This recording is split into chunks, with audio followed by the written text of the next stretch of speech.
Hey, this is Steve in Dallas, Texas. It's Saturday morning, my friends, and you are listening to Light Talk. Well, this is Stan in Gainesville in the red state of Florida, and you are listening to Light Talk. And this is Ellen in beautiful St. Bart's, and you are listening to Light Talk. And this is David coming to you from the beautiful Belmont Shore neighborhood of Long Beach, California. And it happens to be very blue here and drying out, thank God. And if you don't already know, you are listening to Light Talk, and we are the Lumen Brothers. And sister. That's right, Ellen. Yay. We're all here today. That's great. Yeah, It's wonderful to have Ellen back. It's been a few weeks, Ellen. Yeah, I've been busy with LDI stuff, but calming down now. Reg is open. We're ready to go. Is that some kind of new technology or something? Yes, LDI? It's a trade show where all the new technology is out there, including AI and XR and VR and everything you want to know. So come on out. December 3 to 5 in Las Vegas. It's like you're the federal government already with all these XIs and BZs and LSDs. You've moved the dates on it. Yes, we did. We moved to December for the first time in 35 years because Las Vegas decided to be the home of the Formula One car race. And the month of November is becoming a nightmare. And I hear that traffic on the Strip is already bad because of construction and building and getting ready for this monumental event that they're having in Las Vegas. So we decided to let them enjoy it and move to another month. Oh, thank God for that. The expo is going to be open on Sunday. Is that correct? Yes. Sunday, Monday, Tuesday instead of Friday, Saturday, Sunday. So that's a new wrinkle also, and we'll see how that goes. Just messed up my whole world. I don't know how I'm going to adapt to this. I know you're old, but you can adapt. It sounds like after church, then you just come by LDI and hear Light Talk. Does anybody go to church in Las Vegas? Yes, I do. I go to the Elvis Church. There's a church where Elvis actually is the pastor. That's where David gets married. Once a year, every year, right? Before we get on to Lap, we have an announcement to make because Light Talk Live at LDI will be on Sunday this year. So we don't have a time yet. On the day It'll be of on rest. Sunday. Yes, it's totally different. We normally do it on either Fridays or Saturdays, but this time we're doing it on Sunday. What are we serving this time? No, we're bookending. We're bookending the drinking. Oh. Friday drinking, Sunday Light Talk, Saturday drinking. Oh. And don't forget about Elvis Church in the morning. We can't do it in the morning. Is there going to be a circle bar again this year? Yes, there's a circle bar right on the show floor. It will be awaiting you as soon as your session is over. Perfect. You see, Lap, this is what I have to put up with every single week. I mean, these guys just going off on these wild tangents. We do the banter thing. Oh, my God. Welcome, everyone, to episode 334. And today we have a guest. Yeah, let's get to the guest already. Lighting designer and educator, Lap Chi Chu. Hi, Lap. How you doing? Hi, guys and gal. Where are you coming from today, Lap? I'm in Los Angeles, drying out. We just had a hurricane come through, huh? Well, it was a tropical storm. They were saying it was a hurricane, but... You don't know what a hurricane really, is over Stan and there, I you know. guys. Come on. Hurricanes are pretty intense. How many of you have a generator in your backyard? No, we don't have a generator. None of you, right? Okay, Exactly. You're not in hurricane territory. Yeah, I we have am solar definitely panels. in hurricane territory, but we do That's not have right. a generator. Stan is drinking a hurricane. I know.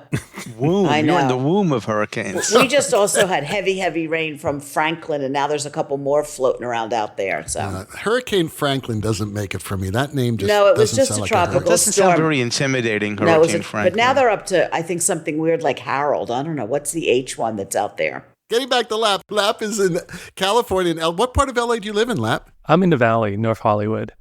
Oh, that's where my girlfriend lives north of you. She lives in Santa Clarita. Oh, that's a long drive. It's a long-distance relationship.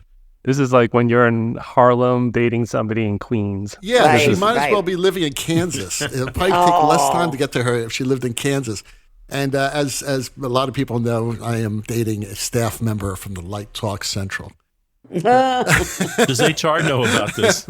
Breaking policy rules. Yes, policy is out of them. So you're living up there. That's great. And you're now teaching where? You're teaching at UCLA, I'm right? teaching UCLA as of the pandemic.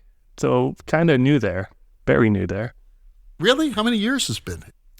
It's been free, but first year and a half was completely pandemic, remote. of course, So I don't know where of anything course. is still. You don't know where anything is. I know, but technically Okay, it's year well, free. That is pretty funny. Well, before we get started, hey, Ellen, could you tell our listeners a little bit about Lap? Sure. In addition to his being a new professor at the head of lighting, actually, at the University of California, Los Angeles, aka UCLA. He was formerly the head of lighting at CalArts, which is up the road a little bit from UCLA. And he is based in both New York and Los Angeles, which we could talk about. In 2023, he received a Tony Award nomination for Best Lighting Design of a Musical, which was Camelot, directed by Bartlett Sher. He is also the recipient of a 2018 Obie Award for Sustained Excellence in Lighting Design, the Lucille Lortel Award for Best Lighting, Los Angeles Drama Critics Circle Angstrom Award for Career Achievement in Lighting Design, an Ovation Award, multiple Bay Area Theater Critics Circle Awards, and a Drammy, which I believe is from Portland, Oregon, for Best Lighting. Welcome to the show. Hi, good to be here. Good to see you. Good Yeah, to see so you I'm all. going to get things started because I have known Lap. How many years has it been? About 15 or 10 or something like that. Yeah. I'm trying to remember when we first met. I know it was at CalArts a while ago because I would go every year to the student portfolio presentations. And Lap was teaching there along with many very famous designers coming in and out. And I want to talk a little bit about that. I want to ask you a little bit about that because I think that was a very unique situation that you were working under. You were primarily focused on the undergraduates, and you have a very large program of undergraduates there. And now you're moving to totally graduate training. So could you tell us a little bit about the process you had back at CalArts and how it informed you? And now that you're moving on into and developing your own graduate lighting program, what are you doing differently that everyone else is not doing? I'm just really curious about that. Yeah. I started teaching young, and so I was only prepared to teach undergrads at that point. What happened was, I was like 3 years out of graduate school in New York. Wow. And Chris Ackerlin, who I met as a guest teacher when he was guest teaching at NYU, and he just called me and said, hey, I'm taking over CalArts lighting, or actually at that time he was becoming head of design then. He said, hey, you want to come teach with me? And then basically I really had two questions because I knew I was kind of young, is that, I can do undergrads, that's I don't think a graduate student would listen to me. I mean, because I was rather young. And, kind of at the age where, there would be graduate students older than you too. And I was quite happy to do that because I had a really good undergraduate education to base off of. I had that sort of role model or structural model, I guess. So I basically, in a big nutshell, I taught only undergraduates for a long time because I had something to say in regard to that education. And then as I got older and had more of a career, then I had more to offer for a graduate student. And so now I'm, 20-something years later, it's taking over a graduate program. And I started becoming head of lighting at CalArts in my last year or two. But that's really more administrative, because we get such wonderful professionals going through CalArts that they should be, a graduate education should be that diverse. So, yeah, that's the long and short of it. I started undergrad, so I was ready. Well, who came in while you were there? Don Holder for 4 or 5 years, and then Ann Militello is there now. Chris Ackerlin is back there now. Oh, I didn't know that. Wow. Yeah, he came back after I left. So it was kind of like full circle. Heather Carson for a while. Those were of course. The longer, there's always guests coming in and out, but those were the, I guess, full-time people. Yeah. And your students did a lot of shows there, didn't they?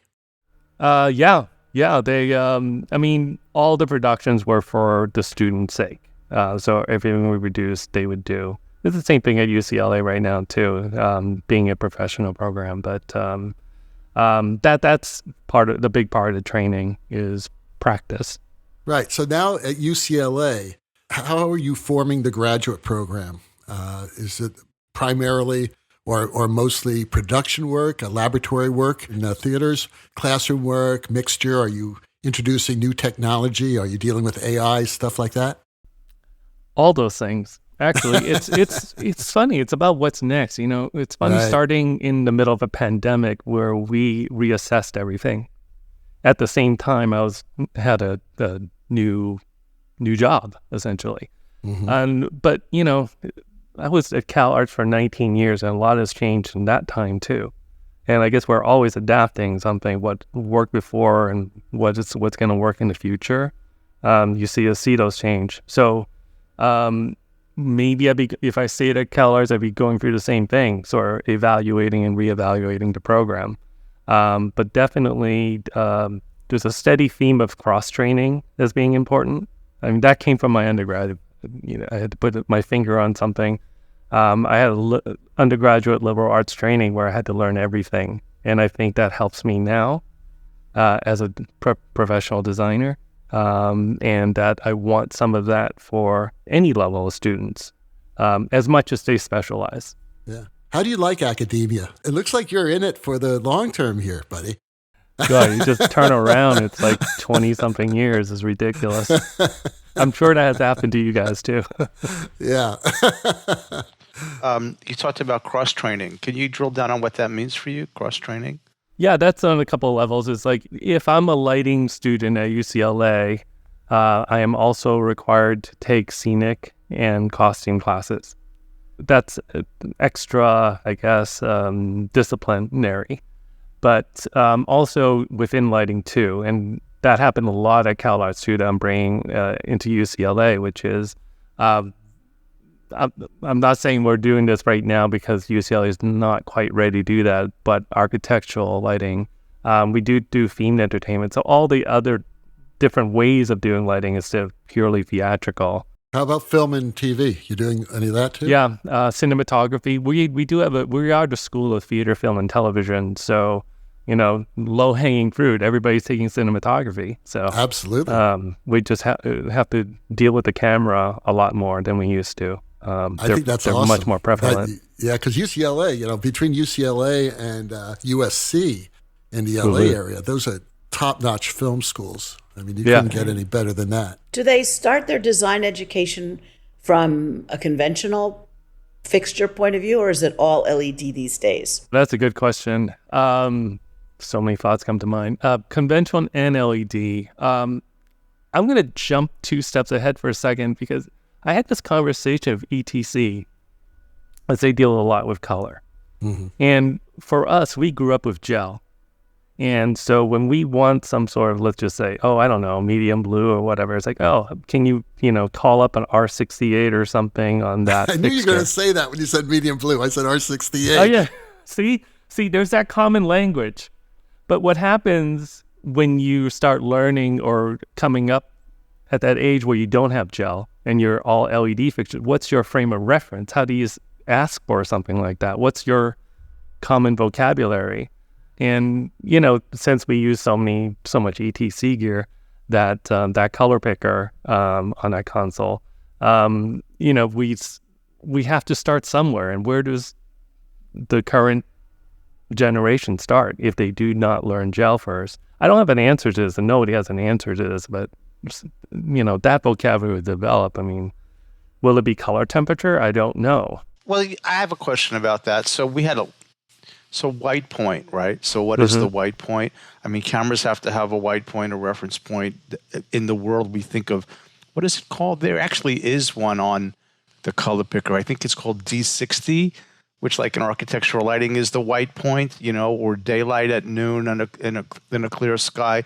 So, yeah, but it is interesting when you get students who've never used the gel, which I had my first one a couple of years ago. It's like he just, in his undergraduate, that's all they had were LED. So he had no frame. Amber drift was alien to him. Never experienced it. Right? Or color temperature shift was a new world. And then once he understood it, he mastered it very nicely, but it came in without that. Yeah, it's very interesting. Yeah, and to go back to the original questions, like how are we starting? It's like, I think that's a moving target. We have conventional still. We still have to use gel because we haven't done or did not have the budget yet to do a full LED conversion. I don't know. I mean, it's year to year. They'll learn both. We all have to. They have to understand, both. But what's first? I don't think that's set in stone in any ways, and not right now. Things are changing too fast, or has been changing fast. I tell them to look at the sun, look at daylight to understand light. Start with that. Yeah. Because that's not going away anytime soon. It's getting hotter every day. But I mean, Well, the funny thing So is, true. you show some of these kids like a color scroll for a scroller and tell them that at one point this was revolutionary. And they're like, what? That was a nightmare. I hated color scrollers. You know who's done a really good job with this, Lap? I don't know if you've Clifton Taylor's book is very good. Yeah. And before Clifton wrote that book, I was using a wonderful book called Vision and Art by Margaret Livingstone, because that really had that information in a way that an artist can understand it. And then I think a lot of Clifton's work kind of made it even more palatable for a non-scientist. But there's some good stuff on that, and I think if they understand the fundamentals of color then whatever the device is that makes it, right, then it's just learning that particular mechanism, if you will. Yeah, Clifton's book is fantastic. We had the same teacher at NYU, John Gleason, and a lot of that was from those examples and those lessons. But Clifton takes it another step further, or step or two. And I'm glad somebody wrote it down, because I feel like John kept it a little bit of a secret. Or Well, I'm sure you know about John's red-green theory. Can you say what John's red green theory? So the whole relativity of color, and that you're either based in red or you're based in green, and there's and there's this contrast. So the eye is constantly perceiving color, depending on how much green or red are in those lights. And it's like, because John took me aside. I was a grad student at SMU, and I was interning at the Dallas Opera, and I was fortunate that John was there, and I was like his second assistant. And I knew nothing. And he asked me out to lunch one day, and I asked him, I said, look, I'm having a hard time with color. And in like 30 minutes, he told me everything I needed to know about color and how to mix color. And it was just based on relativity of color, which was really powerful to me.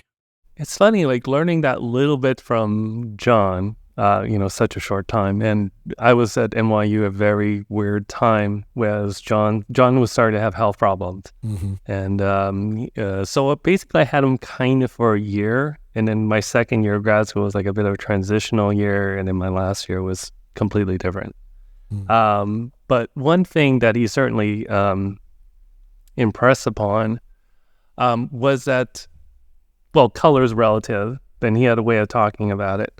When I had him in school, I mean, knowledge of color temperature was not that common then. And now it's like, camera settings and like we were saying, Home Depot light bulbs. It's more common vocabulary than it was 30 years ago. Well, the interesting thing also, and John, when I knew John, he was using a lot of television lights, fixtures made for broadcasting in the theater. When we were doing big operas, he would have 5Ks and 10Ks, and he would tell me, he said, this is the way you light it, because, you don't have to worry, you're shuttering it down with dowsers, so the color temperature stays the same. And then those big lights back then, in the incandescent 5Ks, you start pulling them down in voltage, then it turns really yellow. So he was teaching me about how to do that, and how to use dowsers. So it was a whole new way of so I just knew Lico Fresnels and Parkans. I had no idea that you could actually use these alternate fixtures. But he was always experimenting like that and doing crazy stuff like that. He was a pretty amazing designer for the younger people who don't know who John Gleason was. He was one of our top designers back during the 70s and 80s. And he was and he taught at NYU forever for a long time. Yeah. And so you were very fortunate. Like I was fortunate to learn under Bill Eckhart. You were fortunate to learn under John Gleason. So that's a wonderful thing. Can I throw out another resource since we're talking about outside of theater people who are seminal individuals in color is Joseph Albers. Of course. And because you're talking about relativity, and there's a great from that book that he has with the student experiments from Yale. But there's an app for that now, where you can he'll give you the concept. You read the concept of how these colors interact, and then you have these little colored tiles you move around, and then you can learn how to manipulate color in a way. It's really kind of pretty fabulous. I have all my students get that app. But the Joseph Albers work is seminal in terms of color relativity, because David was mentioning that. And plus, I have my students study the eye intensely. They really have to understand how that works. That's a great more idea. than just, you have 3 cones, you have rods and cones. It's a lot more than that, right? Yeah. One more thing about education I want to ask you before we move on to your amazing professional career is the future of education, where you see the industry going and how to prepare students for the industry. You've already mentioned that you come from a more holistic type of approach, scenographic type of approach is where I come from, because when I went to SMU, that's basically what we did. When Chris and I were at SMU, that's what we did. Like you said, when you were at Cal Arts, that's what you did. And now you're at UCLA, and that's what you're doing. From there, to just introducing new technology like artificial intelligence and all the amazing work that we're seeing happening now, and also, and I hate to move into the profession a bit, but we're gonna talk about it sooner or later. Where do you see the profession going? Do you think being a theatrical lighting designer is going to be sustainable? And if not, how do you help these students and train them appropriately so that they can survive as artists? Wow, that's a 5-part question. There's a lot Sorry. of questions in there. We've had whole shows about that. We start with education. I mean, it's learning to learn, number one. I mean, how many times have we learned something, a tool, let's say? I'll just use myself as an example. In undergrad, I learned computer drafting, and then I had to learn it again a couple of years later because that thing was obsolete. It's like our, phones or whatever. Whatever is not very specific, but, phones, computers just becoming obsolete in 3-4 years. But if you learn to learn, then you learn to teach yourself things. We're using tools that we didn't have when we started, but we have a context to pick up new things. I think I learned on like probably a lot of us did on manual boards, 2-scene presets, and then computers started taking over, and then they got better and better and better. And there's a lot more tools that come from that, and we always have to learn more things the longer we do this. So I think that's number one, is just like learn to learn. But in relations to AI, it's interesting to think of how good it'll get, and what that means, and how generative it is. I mean, I think I actually listened to a previous show of yours talking, I can't remember what the subject was specifically, but I think it's Jennifer Tipton. Could you ask like an AI to light something like Jennifer? Yes, because there was that body of work there. But what comes next? And what's new? And what will AIs do with that? Because it's usually based on something it's taught, or body of data that it's taught. So I don't know where it's going, but I don't. That question's still open, because right now, hey, there's a writer's strike and a actor's strike. Yeah. And this is going to be this is a big sticking point on negotiation. That's right. This is going to set a precedent. Yeah. Yeah. This is going to set a very important precedent for artists. It's huge. It's gigantic. I don't know its effects on the art, but let's just take a lawyer, for example. I think a lot of junior lawyers are going to be replaced. All those people that needed to proofread something. I mean, of course, that's important, but we were talking about making roles redundant. It's not artist. That's a scary thing, but because that's what we are. But then there's like lawyers and things that how does a young lawyer get to the next step if they're taking away by AI what's been their traditional learning step or stepping stone? Well, Stan, didn't you use ChatGPT to write some legal document recently? We just did a pretty extensive estate planning trust document, and working with an attorney, and I had some very specific things that I had learned, mistakes that were made with other family members in their trust documents. So I had a lot of stuff I wanted to make sure got covered. That's not in the traditional template that the lawyers use a template.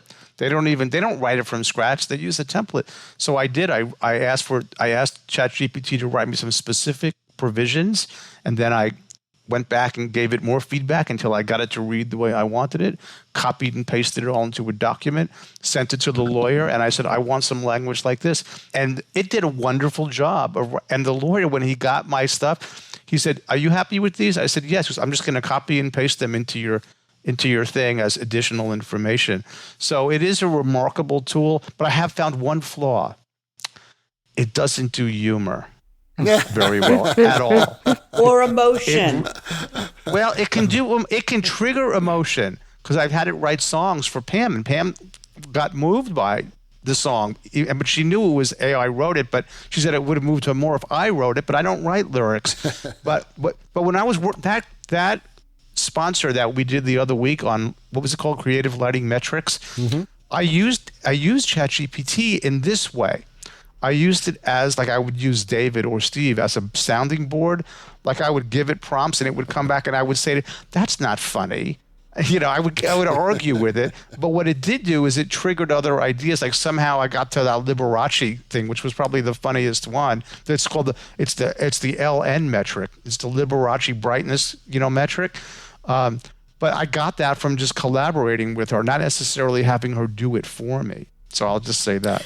Somebody pasted something on Facebook today about asking ChatGPT to read a play and come up with a prop list.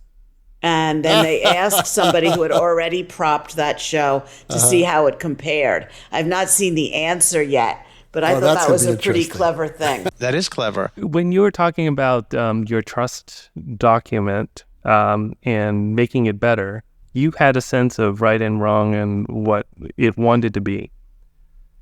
You got that knowledge through years and decades of experience. Where does that come from, that sense of what's correct, not correct, if it did not have your decades of experience?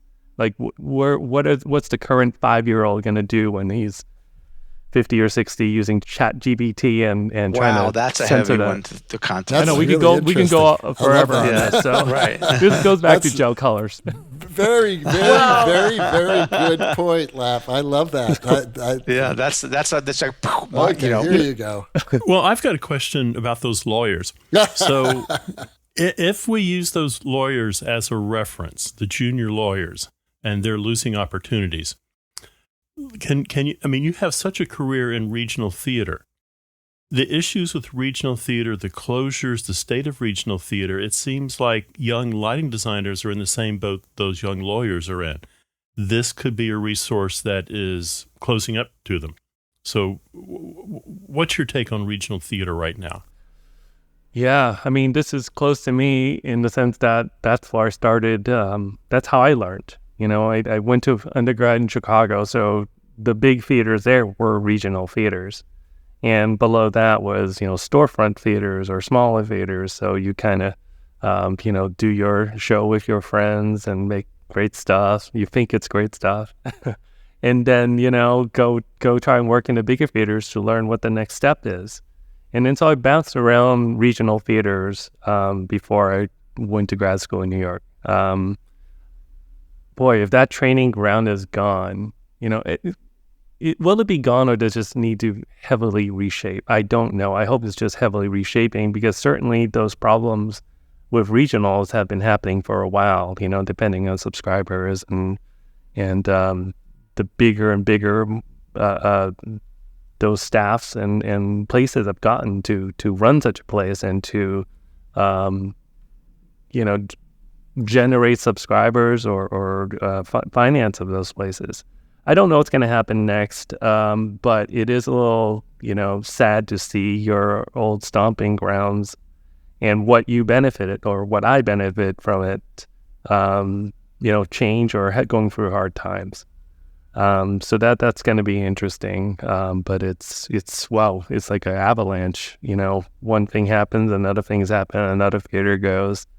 We'll see what happens, but it's scary that those opportunities are going away. Or yeah, even in New York City, not just in the Regents, but BAM and the Public Theater and a lot of other places have cut back this season and for next season. It's kind of scary.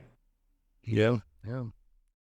What did BAM do? I missed that. BAM news. laid off about 15% of their staff. Oh my God. Just to sort of tighten their belts. And the Public Theater did the same and canceled the Under the Radar Festival, which was sort of one of the hothouses for avant-garde work in New York, which was run by a sort of, avant-garde impresario, Mark Russell, who had run PS 122 for a long time and was also a hothouse of avant-garde work. And as Lap said, if those opportunities for young designers and to meet young directors and to sort of get your feet wet, all those places go away, then, where do you start? Well, do you think the opposite's going to happen? We're going to have particularly undergraduates who go through a program like UCLA that is immersive, and they're going to be the next generation. They're going to create their own theaters. So maybe the Lort model. This doesn't work anymore.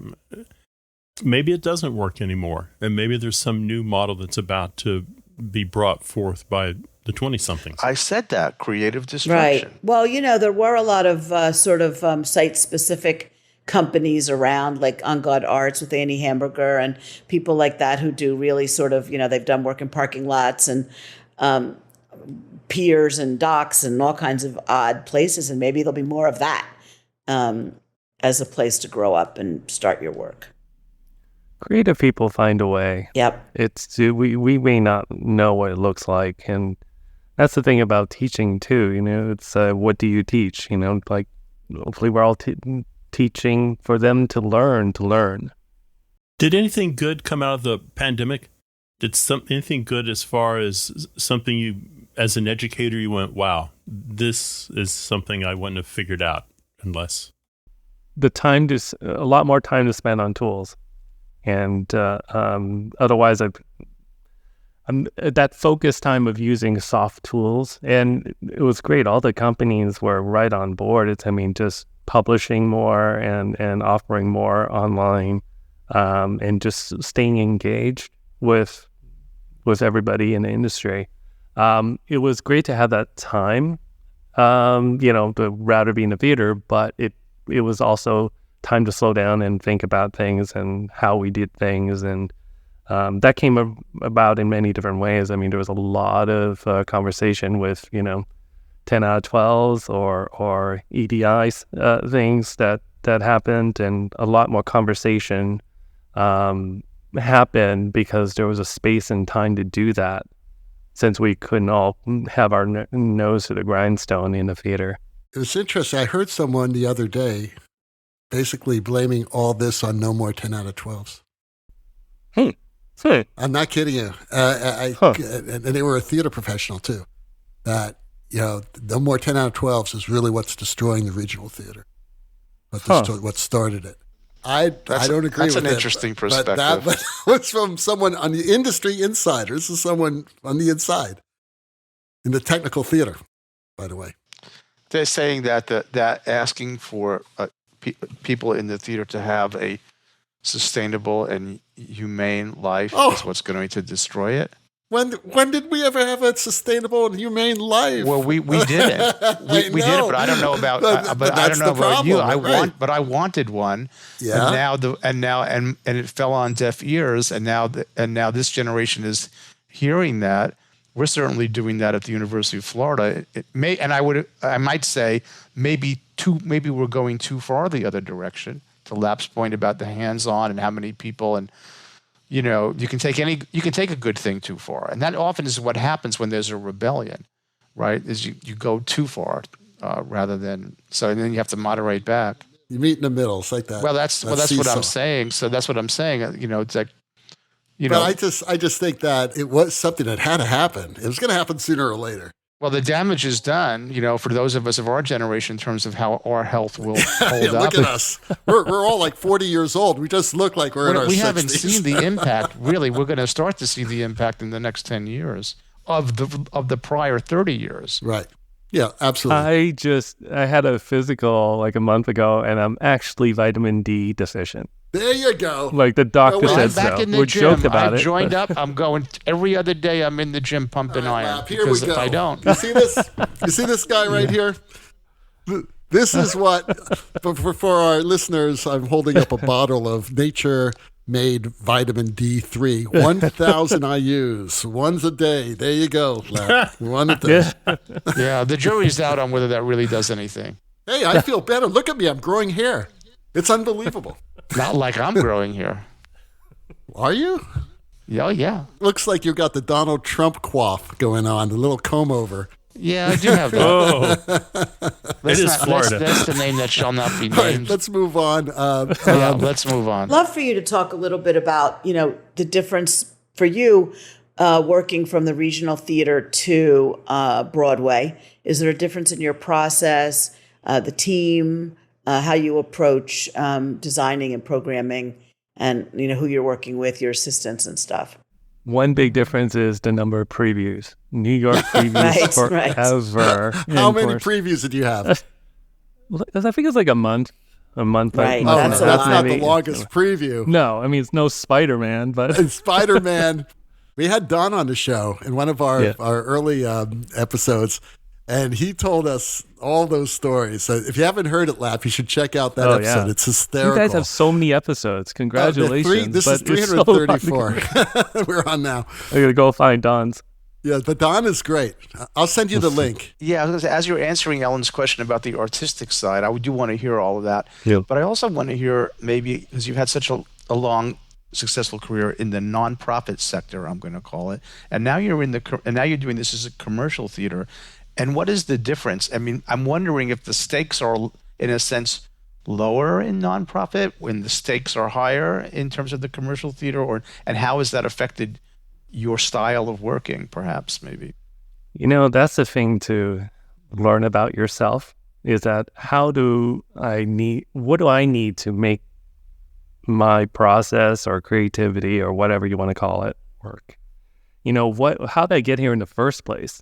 And not to lose those things, like and just making that space for yourself. I know the stakes are high and the budgets are bigger, and I know I'll preview forever and all those things. But then how do I not lose myself in the process so I could still do what I do? I had that thought a long time ago. This was like back in CyberLight time. I'm pretty sure it's Natasha Katz's work. And one thing that awed me about the work, I don't remember what it is, but I saw her make like 50 cyber lights look like one gesture. And it's like, oh, that must take so much work to, I think what Natasha and very good designers do is like they have their point of view that I don't know what she goes through. But certainly, it's. I don't think she was a slave to the tools or machine, and so making that space for yourself, it's been a long time for me, getting to this point, and that I was pretty comfortable and clear about. I just need to do what I do, or have my point of view, and make the space for that to happen. The quantities are more, the scale is a lot bigger. Just trusting that the team you put together can do the other things so you can concentrate on making something manageable. I mean, this is the most number of lights I ever used. But what makes it, what I think makes my design, I don't want to say unique, but from my point of view is like make it look singular, like when we're in our light labs in academia, we have very few lights. And now that we have like hundreds, maybe we want to make it look like very few lights because that gets. I love that. So that's nice. You're talking about Camelot, which was at Lincoln Center. Is Lincoln Center a bit more like sort of a halfway house between regional and Broadway? Maybe. maybe. It's certainly the scale is immense. I mean, that set was that stage is Camelot huge, was right? 70 it's like feet an opera. deep. Yeah. It's like an opera house. Yeah. But Lincoln Center sort of has a, like they have an in-house team of a lot of people that's not like a total four-walled sort of Broadway experience where everything is different on every production. Had you worked with Bartlett Sher before? Briefly, right after I got out of grad school, that was when Bartlett Sher was not Bartlett Sher yet. We did a play in Portland, Maine, in the 90s. And, we knew of each other, the friends in common. We run into each other every once in a while. But I hadn't worked with him, I guess, in 30 years. It's interesting because some of the designers we've mentioned before, like Christopher Ackerland and Don Holder, have certainly worked with him in that theater on other Tony-nominated shows. From A Light in the Piazza, I think Christopher Ackerland did, and Don, of course, did The King and I, among other things. He did a couple of them. Now I'm just thinking of the pressure if I did not get nominated in the theater with Bart. Well, congratulations for that. That's quite an honor. And deserved. Thank you. It's quite a treat. Beautiful. If I held the gun to your head, Lap, and I said, could you describe your, how did you put it, point of view or style in a sentence or a word? Could you? I got heavily into theater because it's the thing that really taught me English and how to read. So everything is kind of like treated like a new thing all the time. I guess that's why I ended up with a career in a lot of new works. And so, I try to treat everything like it's completely new. I mean, I'm sure it's kind of maddening for people I haven't worked with to work with me in a way that's like, well, is he going to do that really colorful thing like he did in Camelot? Or is it going to be like all no color? And I don't know what's going to come out, so there might be. The answer is no. Right? I get it. I accept that answer. Are there artists that, visual artists or architects whose work you admire and have influenced you? Later Dan Flavin works. I used to be find Dan Flavin in the art history classes a little obnoxious, like, oh, I could put a fluorescent tube on the wall. And then later on, he started to do this real color stuff and just took over rooms. It was so interesting. But I'll throw out another one. I like to consider artists that not so obvious. I guess Jean Moreau, who does very, very, he's a painter, very, very flat. It's everything lighting is not. And I just like how it makes me think when I can't do what he does literally. That's interesting. And that kind of thing helps me like to find new things in new places. So it could be in anybody, but it just happened to be interesting to me because it was so flat, that painting, non-dimensional. It was interesting. Flatness as opposed to sculptural. Yeah. What we do is so sculptural. So maybe I have it for you, Lap. Maybe you're the guy who takes one side of something and says, I'm going to try and see what the opposite is like. Yeah. And that's very exploratory. It's beautiful, actually. Yeah, it makes it an interesting career. I don't think I'm going to repeat much. I could be wrong, No, I think you got a nice way of thinking about it. Like, okay, I got this, I understand this. Let me see what the opposite of that is. That's kind of cool. Yeah, it makes what's next to learn. I mean, go back to UCLA being a research university. It's like, what areas are we gonna like create classes and figure out what's next? I mean, we're gonna fall flat on our faces a couple of times. We always. I mean, we did that at CalArts too. It's like we're just gonna try new things and see. We have no idea where it goes. Well, Lap, thank you so much for being on the show today. This is a blast, you guys. Yeah, it's been a very fascinating discussion, and I've been wanting to get you on the show for a long time because you're like one of the nicest people in the industry. That's true. I just met Lap really like 2 years ago before the pandemic. We never really interacted. He's a sweet guy. He's a very sweet man. Yes. We have Bobby, who's like the best looking man in lighting. And you might be the sweetest. I think Lap's the sweetest. Yeah, I think so. Oh, surprise. Oh, yeah. Surprise. Even people who don't like him like him, It's like crazy. So anyway, Lap, we're going to have you back on, all right? And especially when your next Broadway show comes up. And good luck at UCLA, man. Good luck. Thank you. Man. Great to see you all. We can't think of anyone better to teach the young people right now. And, keep on going, buddy. Keep on going. Thanks so much. We'll see you guys out there. Maybe LEI. That would be great. Let me know if you're coming. What is that, LDI again? What is December. It? Well, he could come to the taping. Come to the taping. We'll have you up there. We're going to ask you a special question. Okay? And we'll give you a piece of swag. Maybe we even give you a fez. He could win something. I have some fezzes left. Maybe we'll bring the fezzes back. Okay? I don't know about the fezzes. Well, we've got Light Talk fezzes. I mean, everybody's going to be wearing a Light Talk fez at LDI, let me tell you. Well, the rocking sounds of the Luminoids tell us that once again you spent another morning listening to Light Talk.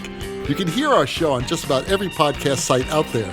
Check out our website on lighttalk.org and be sure to follow us on Facebook and subscribe to our podcast. That way you will not miss a second of Light Talk insanity. No guarantee is offered regarding the accuracy of any statements or opinions made on this podcast. However, I'm going to repeat this again in case you forgot. If you decide to litigate, the Snoot Group with the legal team of Sparks, Burnout, and Chase will absolutely be there to defend us until our retirement funds are depleted. Light Talk is written and produced by the Lumen Brothers and sister, coming to you from the swamps of Gainesville, Florida, the beautiful Belmont Shores neighborhood of Long Beach, the tropical island of St. Bart's, which is just to the left of the Bermuda Triangle, the City of Angels, and the Republic of Texas. And be sure to join us next week when we talk about more lighting shenanigans and serve you much more of our casserole of nonsense. Light Talk, broadcasting questionable Lumen knowledge and humor around the world. So thanks again to Lap Chi Chu for being our guest today, and we'll see you all next Saturday morning. Bye-bye from Light Talk. Light Talk. Lumen Brothers.